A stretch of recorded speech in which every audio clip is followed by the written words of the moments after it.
Welcome to Goodnight Audio. May you enjoy listening to this story. I am a man who finally managed to get a ticket out of the country. What I did not expect was that the moment I stepped onto that ship, a game had already begun. A game called 10 Sinful Pigs.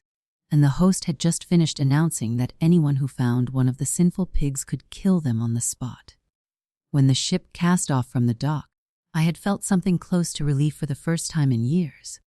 I was certain I was going to make it out, that the worst was behind me, that everything I had done, and everything that had been done to me, was finally in the wake rather than the bow. Then the announcement came over the intercom, and I almost laughed out loud at my own stupidity. I had actually believed her. "You go quickly. I'll bear all the sins alone." She had leaned into my arms with tears running down her face, whispering close to my ear, "Lang, you've always protected me. This time let me protect you, okay?" In hindsight, thinking about it clearly now, standing on this ship in a borrowed mask with blood already on the floor, the person on this earth who most wants me dead is probably her.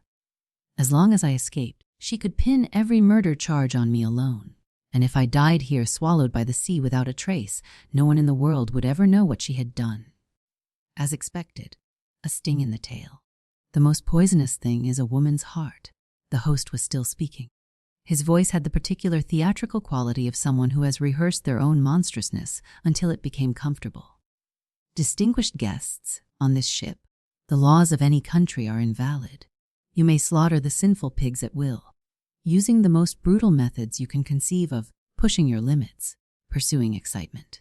The guests in their splendid formal attire, all wearing masks of every conceivable design, stirred with visible pleasure.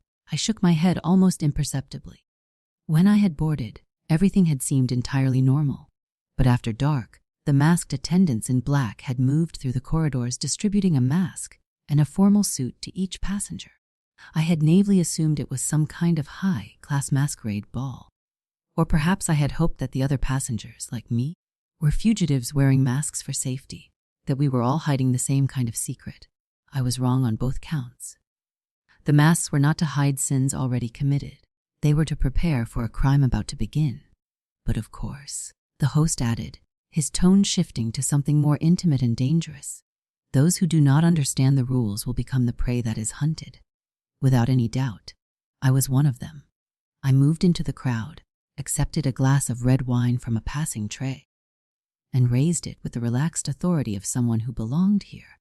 I took one small sip and quietly hoped that the masks were simply meant to increase the difficulty of the hunt, and that no one would identify me too quickly. As long as I could hold the disguise long enough, I might still reach the other shore. That thought had barely finished forming when a column of blood erupted directly in front of me. A scream, cut off before it could reach its peak. A human head rolled across the deck without warning. The fresh blood left a brilliant red streak across the polished floor, and those standing nearby stumbled back in a wave of shocked retreat. Even though 99% of the guests were hunters, they were still startled by the sudden spectacle. A woman's voice rang out from the crowd with something between horror and indignation. "Heavens, that was too fast!" Does that bull-headed man give people any time to react? The man holding the knife that had severed the head wore a bull's horned mask. Under the brilliant chandelier lights, those curved horns gleamed like twin weapons. He raised the bloodied blade and shouted, "Strike while the iron is hot!" This coward is clearly the sinful pig. Just look at how he was cowering. The cabin's broadcast system responded immediately, "Congratulations. You have eliminated a sinful pig. You will receive 1 wish opportunity and 1 billion in investment capital." The bull-headed man raised both arms in celebration. The audience buzzed with admiration, though I quickly realized they weren't particularly moved by the billion. It was the wish that excited them. The servers appeared within moments to collect the body. 2 carried the torso away. 1 picked up the head by the hair, as casually as collecting a piece of fruit, and others knelt to scrub the bloodstains from the floor with the emotionless efficiency of people doing something they had done many times before. I looked up. The large screen that had displayed a bright red number 10 now read 9. I could not comprehend the existence of a ship like this. Nor could I fully understand why Ningxing had not simply killed me, why she had let me board at all. But there was no time for questions like that. My only concern now was survival, and the first step was obvious: find allies. Both hunters and prey were hidden beneath masks, identities unknown. The search for allies was therefore a search for survival, a process of repeatedly risking one's life to determine who could be trusted. I observed the room and confirmed that both sides were doing the same thing. Though the exchange was conducted in extreme secrecy, the masks concealed every expression, and every interaction was marked by a caution that bordered on paralysis. I had only one piece of usable information. The host had said the prey didn't know the rules of the game. After hesitating for longer than I should have, I decided to gamble. I pulled a woman in a flamingo mask aside. "Greetings, beautiful lady. Are you my ally?" I extended my hand and bowed with exaggerated politeness. Through the eye holes of her mask, something sharp and assessing moved. She said nothing. I shifted register, adopting a tone that was cheerful but carried an edgy. "You have exactly one chance to speak. Otherwise, I'll assume you're a sinful pig." She let out a cold, dismissive snort. "If you kill the wrong person, you die too." My heart lurched. That was a rule, and she knew it. I had not known it. I laughed to cover my reaction, buying myself a second to think. If all else fails, I kill her before the punishment hits. I raised my hand, feigning imminent violence. She lost her composure immediately. "You fool. On what grounds did you decide I was a sinful pig? Risking your life to test a theory. You should be wearing the pig mask yourself." Two men approached from nearby. She turned toward them and muttered, "I just met a complete idiot." Then she seemed to realize something and glanced back. I had already slipped behind a column, fast enough that she missed me, though I heard her tell the men's. That man with the tiger mask was spying on me. The men grew agitated. "Chase him. Quickly, before it's too late." I dared not show myself again, and I dared not remove my mask. I found a secluded corner and waited. It was there that I heard a faint sound, barely audible, and followed it to a woman in a white dress hiding beneath a dining table. As I approached, she heard my footsteps and held her breath. Hunters don't need to hide, I thought. She's almost certainly prey. "I can see you," I said quietly. She froze, pressing herself deeper under the table. I needed to make her understand we were on the same side, and I needed to verify it quickly. After a moment's thought, I asked, "How did you get your tattoo?" That landed. She crawled out from under the table, still frightened, but no longer in full panic. "Sinful pigs get their tattoos through unofficial channels, right?" "That's right." I exhaled slowly. We agreed to remove our masks. Beneath her rabbit mask was a delicate, pretty face. She told me, with a blush that seemed almost absurd given the circumstances, that her tattoo had been a gift from a friend. Her name was Lin Shuang. "Mine too," I said, taking off my tiger mask. "Having a companion is better than being alone." "Were you discovered earlier?" She nodded, eyes filling. "Someone asked me about the rules." I couldn't answer, so I said to him, "How can you be sure the rules you know are the real rules? How can you be certain they won't change?"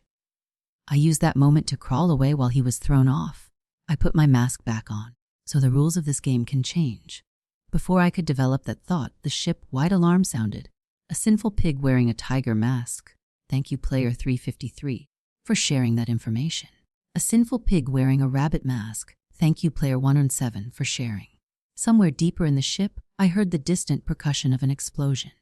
The masks, I understood immediately, were unique identifiers. Once your mask was named over the intercom, you were a marked target. Anyone could find and kill you without risking a mistake. We had essentially been publicly unmasked. Lin Shuang paced anxiously. "What do we do now?" "Think," I said. Under normal circumstances, hunters wouldn't share information, not when the reward goes only to whoever makes the kill. So why would anyone share? Unless there was a time limit. Unless, if they didn't find us within a certain window, we would become permanently unfindable. She hadn't finished processing that when the announcement came, "It is time to change costumes. All players, please proceed to your rooms immediately." The emergency alarm filled the ship. The hunters abandoned their search en masse, running toward the corridors. Lin Shuang and I blended into the crowd and followed. The corridor was lined with an almost endless row of doors. We ducked into one room together. Inside were 2 masks and 2 sets of formal clothing. A countdown timer on the door read 180 seconds. 3 minutes. I grabbed the snake, head mask, and changed without hesitation. Lin Shuang hesitated, glancing at me. There's no time for modesty, I told her. I have no interest in looking at you. She began changing, asking as she did, why are we changing masks? Doesn't this actually protect us? Give us new identities. The thrill of the hunt isn't in catching the prey, I said. It's in the process, outsmarting it, cornering it. Through the gap in the door, I saw a large man in a dog-headed mask dragging an old man across the floor by a rope. He was enormous, wide as a doorframe, built like something structural. He was shouting to the crowd that had formed around him. My dear friends, my entertainment show is about to begin. Come and watch! I forced myself to close the door to a crack and turned away. The old man was white-haired, emaciated, trembling. The things that followed were not things I want to describe in detail. When the system announced the dog-headed man's reward, congratulations, 0.8 times the wish opportunity and $1 billion in investment capital, I was already looking elsewhere. Lin Shuang stared at the far wall. In my entire life, she said quietly, I never imagined I would be worth 1 billion yuan. After the spectacle ended and the crowd dispersed, I studied the old man's stripped clothing. The formal suit had been completely removed. Only shorts and a thin undershirt remained. In that instant, I understood. The costume change was not protection for the sinful pigs. It was a mechanism to expose them faster. Hunters entering the changing rooms weren't there to change clothes. They were checking whoever shared the room with them. Beneath the formal attire worn by all passengers was a fundamental difference between hunter and prey, visible the moment the outer layer came off. Stay away from me, I told Lin Shuang. She stopped. Her entire body went alert. If we walk together, we announce ourselves, I said quietly. Hunters don't stay paired after the change. They split up to hunt. 2 people staying together after the room change signals prey. I crossed my index finger over my middle finger. This is our signal.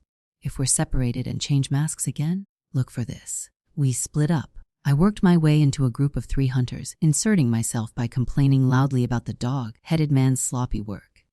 Too fast, too simple. A waste of the sinful pig he'd been given. This piqued their interest immediately. An all-masked man nodded vigorously. A frog-masked man agreed with evident passion. A woman in a red spider mask asked whether I wanted to join their group. If I join, you leave, I told her. Why would I split the rewards with a woman? The 2 men laughed heartily, assuming I was flirting. The woman gave me a swift kick instead. She looked at me with disdain. Stop the nonsense. Your identity hasn't been confirmed. Undress or show your weapon. Weapon. Do all hunters carry weapons? My mind flashed images. The bull-headed man's cleaver, the dog-headed man's blade.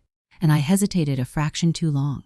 The 3 of them noticed. Their warmth evaporated. I'll undress then. I recovered quickly. A weapon is a trump card. I don't show it to just anyone. I let my gaze linger on the woman. Though I'd prefer if this beautiful lady personally inspected. My physique isn't for general viewing. The woman clicked her tongue, unwilling but not entirely resistant, and an announcement cut across everything. Congratulations, player 103. Using a one-time privilege, all players are invited to proceed immediately to cabin 13 for a taste assessment. We filed toward cabin 13. The hall was dominated by a giant concentric rotating platform. On the outer ring sat dozens of crystal glasses, refracting the spotlights into scattered light. Servers in black masks stood in formation between the rings, motionless as statues. Each person who arrived was given 5 crystal glasses containing a colorless, odorless liquid. I guessed immediately. Only 1 glass contained something safe to drink. Those who didn't know which one, those who didn't know the rules, were entirely at the mercy of chance. The hunters moved through the test with ease. The prey could not. And as the hunters steadily cleared, those who remained at the back became increasingly visible for exactly what they were. I moved toward the rear of the line, hoping someone else would be exposed before me.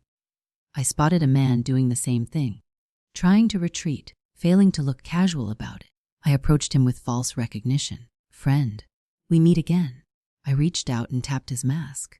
You mischievous little thing. You're quite adorable. I felt him tense completely. He whispered with genuine menacy, shut your mouth or you die right now. Hunters don't panic. Pray do. I took his arm. We're the same, I said. He exhaled slowly. The tension in his shoulders dropped, though his eyes behind the mask remained guarded.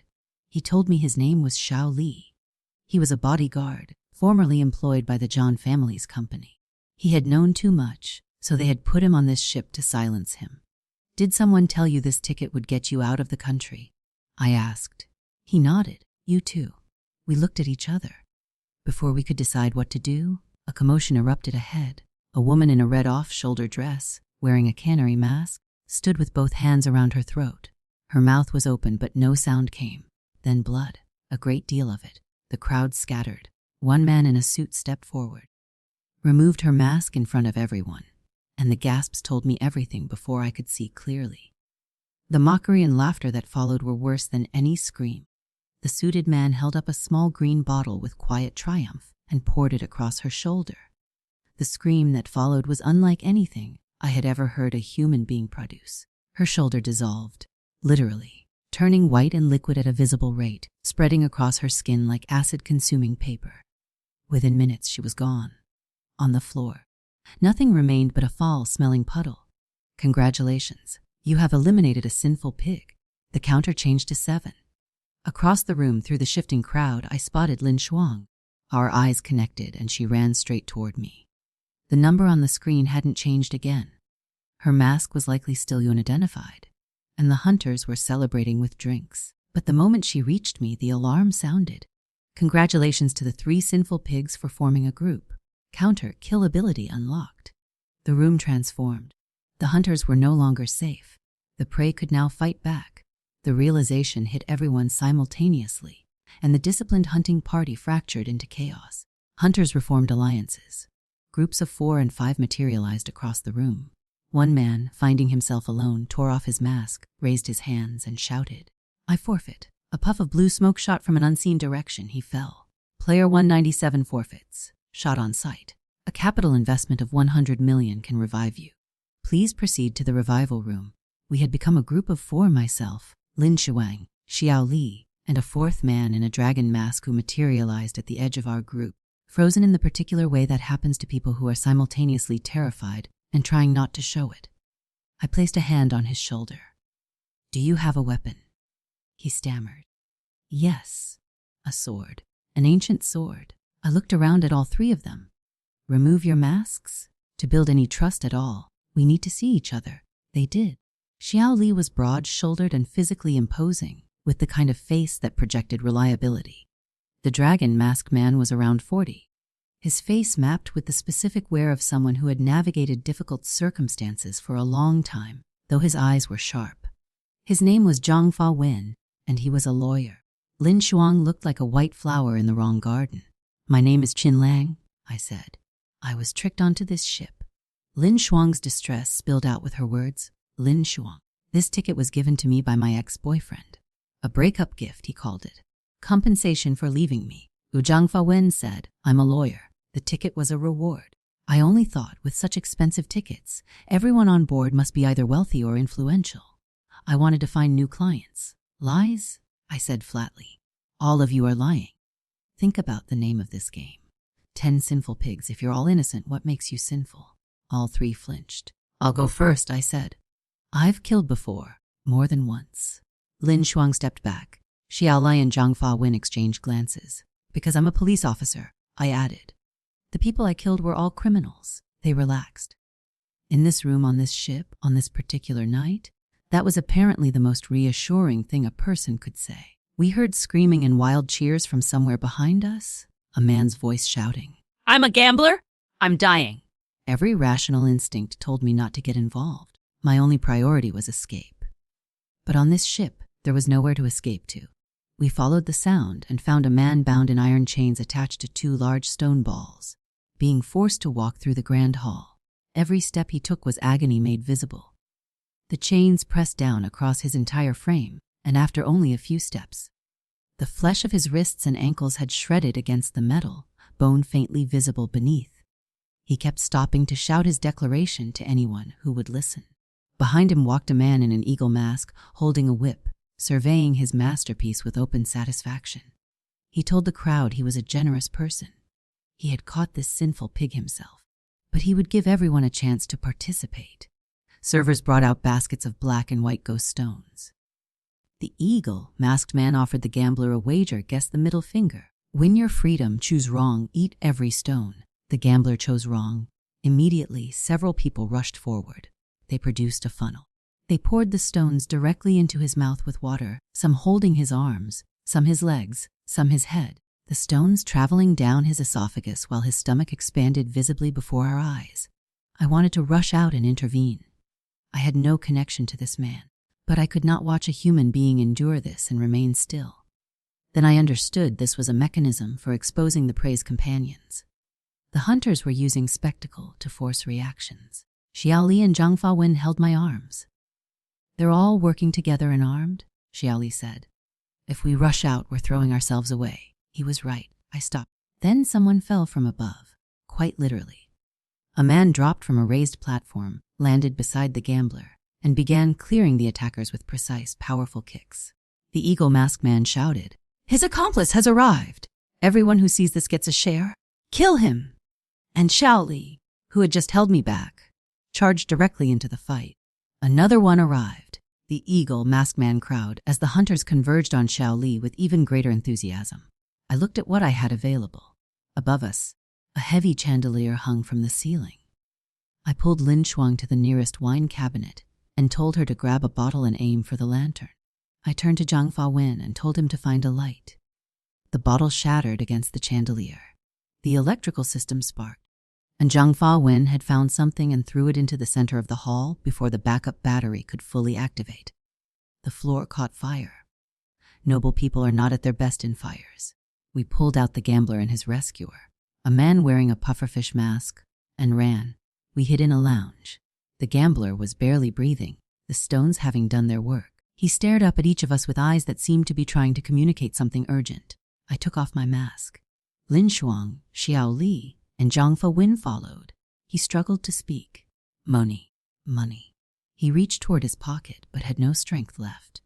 I reached in for him and found a photograph. A little girl with a shaved head, visibly and seriously ill. He died before I could ask him anything else. "Congratulations, you have eliminated a sinful pig. You will receive 0.6 times the wish opportunity and 1 billion in investment capital." The pufferfish man removed his mask. His face was etched with grief as he looked at the body on the ground. "They are not human," he said. "They find genuine pleasure in slaughter." He looked at us. "As killing them all the only way out of here." His name was Jusai Hai. He had boarded the ship on the black market to chase someone, a man who had had an affair with his wife. Someone had told him that man was on this ship, and he had bought a ticket without asking too many questions about what kind of ship it was. I changed the subject before the grief in the room could calcify into paralysis. "It seems we have no choice but to resist." Zhang Fawen sighed. "There are so many of them. We couldn't kill them all if they lined up for us. And this game is clearly designed to serve them." Jusai Hai added, "They can be resurrected after being shot. Killing any of us with 9 lives still yields a profit. We can't win by simple arithmetic." "We're going to die anyway," Xiao Li said. "One might as well take some of them with us." As I organized our group of 5, we were joined by a 6th, a young man who appeared from nowhere, seemingly as comfortable navigating the ship as a person who had memorized every corridor. He had saved us from a pursuing group by leading us through passages the hunters clearly didn't know, depositing us in a storage room near the ship's stern. Through the window, scattered light reflected off the black water below. "I'm the last sinful pig," he said simply. His name was Anzi Zai, a delivery driver. He had accepted the ship ticket from a high school classmate who had wanted to humiliate him with money. And he had accepted the humiliation because he genuinely wanted to see what the world of the wealthy looked like up close. And Zizai pulled a hand-drawn map from his pocket, crude but detailed, every important location marked. "I've been everywhere on this ship. The layout is in my head. There's a single staircase that leads somewhere I haven't seen, and I'm almost certain it's the control room for the entire game. We can only truly escape if we control everything from that room. Otherwise, no matter how many people we kill, we will eventually die in this place." I stared at the map in his hands for a moment. I had a thought. I kept it to myself. "Do you know about the 10 deadly sins?" I asked the group. They offered various interpretations. I pointed to each of them in turn. Lin Shuang, vanity. Xiao Li, physical strength that threatened the wrong people. Jusai Hai, the kind of person who challenges authority without being asked. Zhangfa Wen discipline, which is its own kind of defiance, and Zizai, the hungry ambition of someone who wants to rise above their station, and myself a police officer, the living embodiment of resistance to everything this ship represented. We were not chosen because we're evil, I said. We were chosen because someone who knew us decided we deserved to die. They went to great lengths to put those tickets in our hands and lure us here. I looked at them. But whoever told them that made a mistake, because every trait they used to condemn us is exactly what might get us out. They all looked at me with the slightly dazed trust of people who have been running for their lives for hours and have decided, for better or worse, to stop and follow someone. I smiled at their trust, which I had earned, and at my own reasons for accepting it, which were not entirely as noble as they assumed. Before we could move, the announcement came. It is time to change costumes. All players, please enter the rooms quickly. We were already in a room, but when Lin Shuang checked the walls, there were no masks and no costumes anywhere. Only a countdown timer that had already begun. Less than a minute. No one said changing clothes required new masks and costumes. I said quickly, already stripping off my formal jacket. As long as we look different from before, it should be enough. We stripped to shirts and vests. I tore a length of fabric from Lin Shuang's formal dress and told her to use it as a wrap. The countdown ended. We heard shots elsewhere. Players who hadn't changed in time, forced to pay revival fees or die permanently. All players, please gather immediately at hall number 7. Walking out into the corridor, most people were no longer wearing masks. The playing field had shifted again. Hall 7 was lined with display screens presenting mathematical problems of every conceivable difficulty, each staffed by a black masked server holding a corresponding weapon as prize. The problems ranged from elementary logic puzzles to ancient calendrical algorithms to unsolved problems in current global mathematics. A girl, 14 or 15 years old at most, walked directly to one of the screens. As she approached, the calculus problem on her display transformed into the wolf-sheep-cabbage river puzzle. She solved it in moments. A server handed her a grilled fillet knife. Juicy Hai understood it. The difficulty of the problem corresponds to the type of weapon you receive. But before anyone could fully process this, the girl looked up, and her eyes found mine. Rage and grief filled her face in equal measure. She had seen me without my mask somewhere in the chaos. She already knew who I was. She sprinted toward me at full speed, dagger in hand. I caught her wrist. I told her father's death had nothing to do with me. She did not hear me. She attacked with the single-mindedness of someone who has decided this is the only thing left worth doing. She was young and slight, but she had skill. More than I expected. I deflected without retaliating, but her attacks escalated until I had no choice. I tightened my grip on her wrist until she could no longer hold the blade. As it fell, I caught it. The dagger isn't the murderer, I said. Whoever told you to come here, they killed your father. As she lunged with her bare hand for the blade, the edge was too sharp. I could not apply force without taking her fingers. I released it. She seized the blade immediately and drove it toward my back. I retreated, fighting purely defensively, telling her I was also being manipulated. The watching crowd followed us into the corridor. And then, through some collision of momentum and reflex that I could not fully reconstruct afterward, the blade crossed her neck. A column of blood, a young life ended by my hand.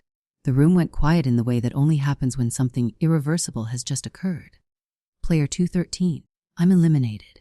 I stood very still with the blade in my hand. I did not like killing. I did not want this. I knew that if she had not died in that moment, I would have. I knew this intellectually and completely. I was still consumed by self-reproach. Juicy Hai pulled my arm. If we don't go now, we're out of time. We ran. Eventually, hunger and exhaustion threatened to do what the hunters could not. It was near midnight. The sea wind cut through our ruined formal wear. Then the intercom crackled. All players are invited to restaurant number 10 for a meal. Fighting is prohibited during meal times. Violators will be executed without mercy. Restaurant 10 was magnificent and tense in equal measure. Most hunters had removed their masks. I spotted the dog-headed man immediately. His physique was unmistakable even without the mask. Descending from the ceiling on cables came long rectangular dining tables laden with covered dishes. Next to each dish was a card. Mine bore a simple math problem written in Latin. The answer was 625, As I picked it up, a countdown timer activated on the cloche and a keypad appeared for entering a code. I entered 625. The cloche opened. A medium rare steak and a small card wishing me bon appétit. Then a gunshot rang out. A man's head exploded. More shots followed in rapid succession. The pattern became clear within seconds. The problems were written in foreign languages, and anyone who couldn't read the language couldn't answer the question, regardless of how simple the math itself might be. Anyone who failed to enter the correct answer in time was shot dead. Not a puff of colored smoke this time. Real bullets. The entire dining hall went completely silent. Zhu Saihai's card was in English. He passed easily. Zhang Fawen's was in French. His education served him well. Lin Shuang and I both received cards in Greek. I had been to Greece once and had specifically studied some of the language, thinking I would never use it. I gestured the answer to her, 145. She entered it and passed. We realized we could help each other. Xiao Li's card was written in Oracle bone script. We had no idea. The countdown showed 7 seconds. I thought quickly, then thought about who Xiao Li was and where he came from. Press 888. I told him. He looked at me. Fa, I said. Prosperity. It's the most auspicious number in Chinese culture.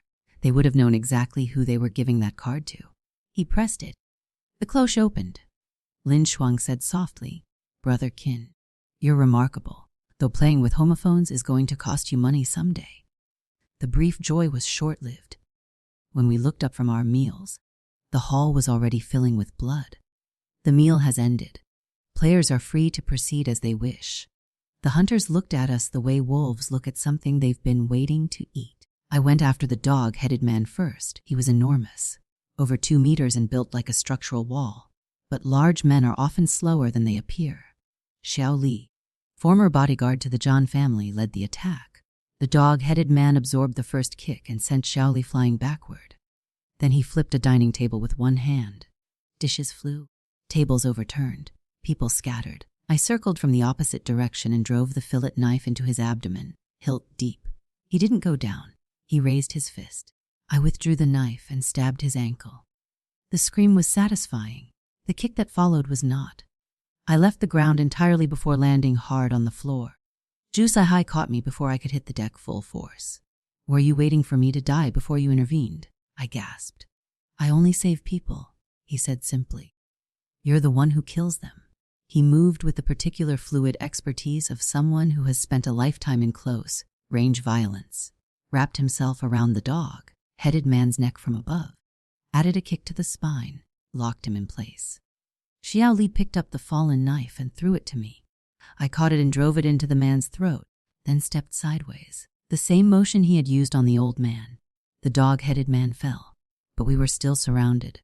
Zhu Saihai stood on the body, looked at the assembled hunters ahead of us, and asked, what now? I think if each of them just spits in our direction, we drown. Zhang Fawen stepped forward. I had misjudged this man. He stood before the crowd with the composed authority of someone accustomed to making arguments in rooms where everyone disagrees with him. And he began to speak. He pointed at the bodies. He pointed at the blood. He pointed at each person in that room and asked what exactly they thought they were hunting. He reminded them of the Black Mask servers and what it implied about who was truly watching. He asked them how much of this game they understood, how much they had controlled, and whether the pleasure they felt was real or a hallucination produced by extreme circumstances. Our enemy, he said, is the one pulling the strings behind this spectacle, watching us slaughter each other for entertainment. I watched the weapons lower one by one. I moved to stand beside him and told the crowd that we did not wish to kill, but we certainly did not wish to be killed. I asked them to consider what they had come here for: money, power, love, revenge, status, and to consider whether life was not the prerequisite for all of it. It was working. Then the system announced the elimination of another player, and the reward transferred to whoever had killed him, and Zhu Saihai drew a long sword I had never seen before. His mask was gone, but his eyes were entirely different now. Kill them, he said. All the sinners must die before dawn. If they survive until sunrise, everyone perishes. He had been one of us. He had been a hunter all along. He moved fast, and Zhang Fawen was stabbed in the abdomen before anyone could react. And Zizai lunged to stop him. Zhu Saihai caught him by the throat with one arm, drew the sword, and slid it like opening a letter. He looked at Anzi's body. I told you. Killing you was always going to be easy. He looked at me. Almost had you, Brother Qin. Almost let you flip the whole board. The hunters who had been wavering snapped back to certainty. Their weapons came out. This time there were no speeches that could stop it. Lin Shuang, from somewhere no one had been watching, produced a smoke bomb, one that Anzi's had given her for exactly this kind of moment. She threw it at the floor. We ran. Without the map, lost in the chaos, we moved on instinct, pulling each other through corridors we had no names for, until we found the staircase Anzi's had shown us once before. We hid beneath it while the hunters searched above, heard Ju Sai Hai's voice through the walls. That man surnamed Qin is a police officer. I cannot let him die too easily. We held still. We breathed. When they had gone, I looked at the cut curtain I had slashed as a misdirection and explained Ju Sai Hai was smart enough to assume I wouldn't hide somewhere obvious. His subconscious would tell him a man like me would have something clever planned. So I did something stupid, and he skipped it entirely. We needed to reach Anzi's door. On the way back through the ship, we heard a woman screaming. The kind of sound that implies something has been going on for a long time and has not yet stopped. We found her in an ornate hall under brilliant lights. The female onlookers showed no empathy.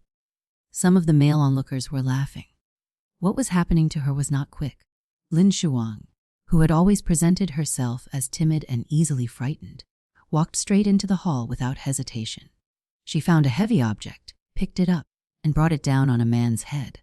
I moved immediately, cutting off the man who lunged toward Lin Shuang. Xiao Li flanked. We held the room in a standoff. Lin Shuang took the scant cloth from her own body and draped it over the injured woman. Then she turned to the female hunters watching from the edge of the room, and to the men who had been watching and doing nothing, and she spoke. She was a writer, and it showed.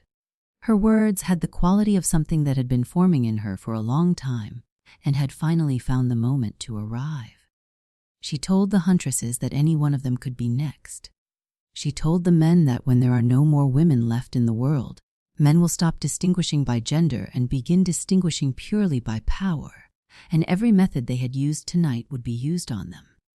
One woman stepped out of the crowd. I don't want to play anymore. I am human. I had forgotten that. I held up Anzi's map. This is the layout of this ship. As long as we enter this door, we can control the game and stop it. Every person here has a chance to walk off alive and start over. The room was very close to turning. Then Ju Sai Hai stepped out of the crowd, and the announcement played, and everything we had built collapsed in approximately 8 seconds. I'll fight him, I said. Ju Sai Hai smiled. Doesn't it bother you to be toyed with like a monkey? I'll be honest, I find that feeling quite pleasurable. A long sword against a fillet knife in close quarters is not a duel. It is an execution with extra steps. I absorbed his attacks, parrying what I could and taking hits I couldn't avoid. He stopped trying to end it quickly. He began to play. Land a blow, let me recover, land another. Cat and mouse, both of us knowing which was which. He addressed the room while he worked. Police officer. He called out pleasantly. The person I hated most in my life was always the police. You talk about justice. Count how many people you killed tonight. He pointed at Lin Shuang. And you're very grateful to her, aren't you? That she never abandoned you. Fool. He lunged at me. I seized the blade with my bare hand. I had no other option, and stopped its penetration at the cost of my palm. But I had been watching him throughout the entire fight, between absorbing damage watching, looking for the pattern in how he moved, where his momentum committed him, what he did when he thought he'd already won. He lunged again. I stepped aside. Under the effect of his own speed and inertia, he stumbled forward. I threw my weight onto him from above and drove the fillet knife into his back while he was still falling. He went down but did not stop moving. I added several more thrusts. This one is for Zhang Fawin, I said. This one is for that woman in the hall. This one is for everyone you directly or indirectly harmed tonight. I took him by the collar and worked slowly. I wanted him to feel every second of this. And this one is for Anzi's. He was more decent than you and stronger than you. You only killed him because you used treachery. If he had been the slightest bit wary of you, you could never have touched him. I will admit, and I do not enjoy admitting this, that I experienced something in that moment I had never wanted to feel. Something that resembled what the dog-headed man's face had looked like over the old man on the rope. I finished. I looked up at Lin Shuang and Xiaoli. Their eyes were different than before. "Don't tell me," I said, "that everything we went through tonight is shattered by a few words from a dead man." Xiaoli stepped forward and helped me up. "No, I admire you more now than before. I'm certain you can lead us out of here alive." One of the former hunters threw medicine toward me. "We'll follow you. Let us out, and the rest of your life will be comfortable." I stood upright with Xiaoli's support. "Do not think about removing us from the equation once we're useful. If you want to kill us, wait until the ship docks. Celebrating in open water never ends well." The staircase, the hidden door, the combination lock. I pressed 0.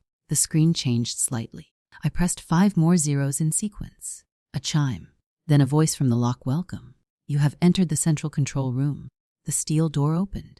The narrow stairwell transformed, unfolding like a compressed structure, revealing its true dimensions, widening into a broad, smooth pathway leading directly downward. Countless computer screens filled the room ahead. At the very top of the display array, in large red text, were 2 words: Steam NGIN. The room erupted in gasps. Every screen showed a different corner of the ship. We had been watched throughout the entire night. Every corridor, every room, every act. Surveillance images from every angle playing back in real time. And then all the screens went black simultaneously. Someone screamed, "Look!" Behind the wall of computer screens, stacked in precise rows, were gold bars. The lighting caught them and the effect was physically overwhelming. A solid wall of refracted yellow light. Someone picked one up and bit it. "Real," they said. "It's real gold." Behind the gold jewels, treasure chests, artifacts accumulated over decades, possibly longer. More wealth than most nations' central reserves. I pulled Xiaoli and Lin Shuang back from the edge of the surge. "They think they own it," I said quietly. "When they realize they can't share it with so many people, the next game begins. Not a game with rules and prizes. Just people killing each other until the number is manageable." A man raised a crossbow at my forehead. "When you reach hell, I'll burn incense for you." I dropped my knife. I spread my arms. I smiled with genuine composure. "If I'm not mistaken, the moment the 3 of us are gone, you start killing each other. The hunter's protection system doesn't protect the prey.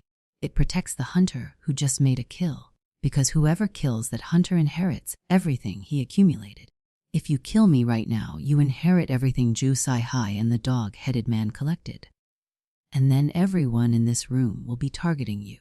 Can you hold off all of them alone?" The crossbow trembled. "With this much wealth, even divided equally among everyone here, it would last lifetimes. Are you certain you want to risk your life to swallow it all?" I picked up a single gold bar. "The 3 of us only need this much. Everything else is yours." I signaled Xiaoli and Lin Shuang and walked away. Xiaoli whispered, "We couldn't take a few more bars. We have our lives to take them. We may not have our lives to spend them." There was one lifeboat. It held 2 people. The 3 of us understood this without speaking about it. We gathered food and water and said nothing, and we all knew. I told Lin Shuang that Xiaoli was guarding the boat. I asked her to find a way to draw him away. I told her I would come back to pick her up after I started the engine. She was ecstatic, smiling through her tears, and ran toward him without hesitation. I watched her go. I watched Xiaoli leave his post. In that moment, the ship felt extraordinarily quiet. No killing, no screaming, no urgency. Just sea breeze and the red light of a sun working its way toward the horizon. I helped Xiaoli onto the boat. When Lin Shuang returned, we were already moving. I watched her face from a distance too great to read her words. I could only feel the shape of what she was experiencing. Shock, disbelief, heartbreak, anger, despair. All of them arriving simultaneously and canceling each other out into a single sustained scream. Xiaoli turned away. "Take her with us. We could discard some water and food." "Fine," I said. "Then you get out and make room for her." I grabbed his collar. "I know what you're doing. You're trying to make this my fault so you don't have to carry any of it. I understand, but I won't accept it." I loosened my grip. "Xiaoli, I'm taking you not because I chose you over her. I'm taking you because I have no other option. We don't know how long this boat's mechanisms will last or how far we are from land. With 3 people and reduced water and food, we don't make it. With 2 people rowing, when the engine dies, we have a chance. That is all this is." He went quiet for a long time. "She set herself up to be abandoned," he finally said. "She told herself she was being left behind so she could leave first. Yes. We had been drifting for perhaps 2 hours when the ship exploded. The sound hit first, then the pressure wave. Our lifeboat lurched violently in the aftermath. When I steadied myself, the white ship was sinking at a visible rate, the bow already tilting toward the water." "What did you do?" Xiaoli asked. "Nothing," I said. I thought about the red text on the screen. Steam engine. Large vessels don't run on steam power. Steam engines require constant fuel. The system's mass elimination events in the dining hall, I believe those were the fuel source. Once the game was disrupted and no more eliminations were occurring on schedule, the engine had nothing to burn. I paused. And even if that isn't exactly right, beneath those gold bars, behind those treasure chests, I suspected the game designer left one final surprise for anyone foolish enough to gather in one place and fight over it. Xiaoli lay back on the boat and held his gold bar up against the pre-dawn light, turning it slowly. "We could have taken 2 pieces," he said. "That one is yours. I boarded that ship to escape. I'm still just trying to escape. We drifted for 8 days and 7 nights. Both of us were injured. We had enough food and water. When we were approximately 30 kilometers from the coast, a fishing vessel spotted us. The fishermen gave us food and clean clothes. We set foot on foreign land. Before I had time to think about what to do next, 2 men in black found me outside a dilapidated motel near the pier. An old acquaintance invites you for a meeting, sir." The hotel room smelled of roses. Soft music played. Ningxing was wearing a silk nightgown and smiling the smile of someone who has been waiting for a very specific outcome and is pleased by it. "Lang," she said, opening her arms. "I knew you wouldn't disappoint me." I pushed her away. She didn't get angry. She poured wine and asked, "What's wrong? Was the woman on the ship better than me?" I seized her wrist. "I didn't die at sea. Aren't you disappointed? You wanted me to sink to the bottom with that ship, didn't you?" She said with practiced coquettishness. "You're hurting me. That girl was 14 or 15 years old. You sent her onto the ship specifically to find me, intending for me to kill her, so that no one would know you'd had an affair with me, so no one would know you used me to kill your husband." The Ningxing wrenched her hand free, looked up at me and asked, "Didn't you want to have an affair with me? Didn't you want him dead? I was originally yours, and he took what was mine. Don't you hate him?" I could not answer a single one of her questions, because I did hate him. There was no one in the world who had hated him more than I had, and she had always known that. She had built everything on top of that. She leaned close and whispered, "Lang, why would I wish for you to die? Even if everyone else in the world died, I would still hope you live. Otherwise, how lonely would I be? Stay with me. No one will stand in our way anymore. Everything I have, I can share with you unconditionally." "You know why I'm here," I said. Something shifted in her face. "What if I don't give it to you? What if I say become my subordinate or I kill you? Then kill me.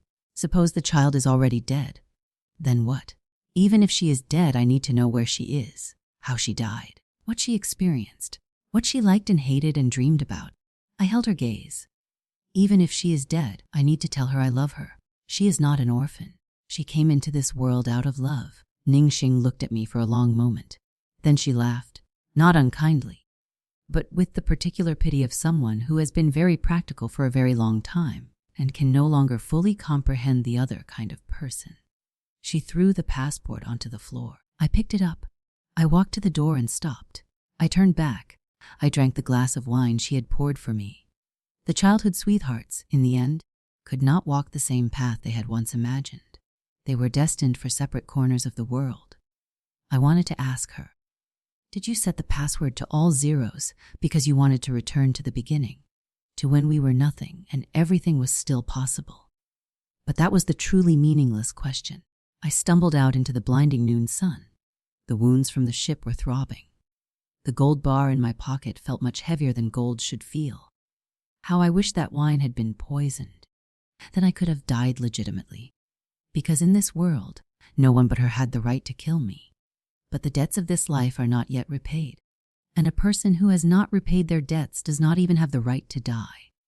On the walk back to the motel, I asked about the price of aged wine in a foreign country. I found a broadcast on a street corner screen. Then I walked on into the blinding afternoon, into a foreign city that didn't know my name. I hoped I could find what I was looking for somewhere out there. Life is not easy, but it continues. Nothing. I'm gonna guess story. Years after Qin Lang left the hotel room, a man in a black suit stepped forward. Dr. Ning, you're just going to let him go. The woman waved her hand to stop him. She stood at the floor-to-ceiling window, watching Qin Lang's receding figure on the street below. After a moment, she said casually, I know you're a police officer. The man's face went still. He searched for what mistake he had made. Ning Sing turned to him and smiled. You have a certain quality, very much like him. No matter how well disguised, one cannot entirely shed the inherent aura of justice. She sat down and told him a story. Or perhaps she was telling it to the window. 18 years ago, there was a young couple who vowed to shine in their respective fields and then walk the same path together, to become valuable and decent members of society. A few years later, the girl became a doctor. The boy became a police officer, but the police officer was assigned an undercover mission. He was not permitted to wear his uniform. He assumed the identity of a criminal. He cut off all contact with everyone he loved and sent nothing, not a word, not a sign, to the woman who was waiting for him. She considered every possibility, only she never imagined he had become an undercover agent. 3 years later, they met again by accident on a tourist island. She lost control entirely, screamed his name, ran to him, fell into his arms in the middle of a crowd. He tried to explain her away to the criminals watching. He said she was just a woman he'd found when he couldn't bear the loneliness. It wasn't enough. The criminals captured her and used her as a test. They could not be together in any way that looked like love. Every tender moment happened in the space between violence and observation, where the criminals' eyes could not reach. They held on to each other in the margins of catastrophe and waited for the mission to end. Then she became pregnant. He moved her to safety ahead of schedule. The criminals noticed. His cover was broken. Their revenge was methodical. They eliminated his superior officer, his only line of communication with the outside world. They murdered his family and hers and threw the skulls on the floor in front of them. The woman, 7 months along, went into premature labor from the shock. The criminals took the infant. They said the baby lives as long as you work for us. The police officer who had wanted to protect the innocent became a criminal's instrument. The doctor who had wanted to heal became a chemist for narcotic synthesis. Neither of them had ever considered death, because what sin had the child committed? Several more years. The criminal syndicate was dismantled by the police. The undercover officer's identity was lost. From the law's perspective, he was simply a dangerous criminal to be shot on sight during apprehension. The woman had become the most wanted drug synthesist in the Southeast Asian underworld. Their daughter had disappeared without a trace. The man fled. The woman survived the game on ship 3-97 as its sole winner. She stood in the central control room, wounded and barely breathing, and a voice told her she could make a wish. She had less than 60 seconds. She said, I want to live. I want to hold power over life and death. Then she said, I want to be your wife. Ning Sing married Mr. John, the foremost billionaire of the region, and became the most admired first lady in Southeast Asia. She turned to the undercover officer in the hotel room and asked, after hearing this story, do you still want to be an undercover agent? The best outcome for someone in that role is death, and no one in the world will ever know what they went through before dying. She looked at him for a moment. You have 2 choices. First, help me destroy all evidence of my crimes, so I can be reborn as a law-abiding citizen. Second, every single day for the rest of your life, you receive a familiar skull. The man considered. Destroying all the evidence may be difficult. Ship 3097 is gone, but there were 2 survivors. And Ning Xing smiled. He only took 1 piece of gold. It was always predetermined that only one person would survive long enough to reach shore. The other one may have made it to land, but that doesn't mean he will live until tomorrow. Not long after, the police found the murderer of Mr. John. The body was completely disfigured beyond recognition.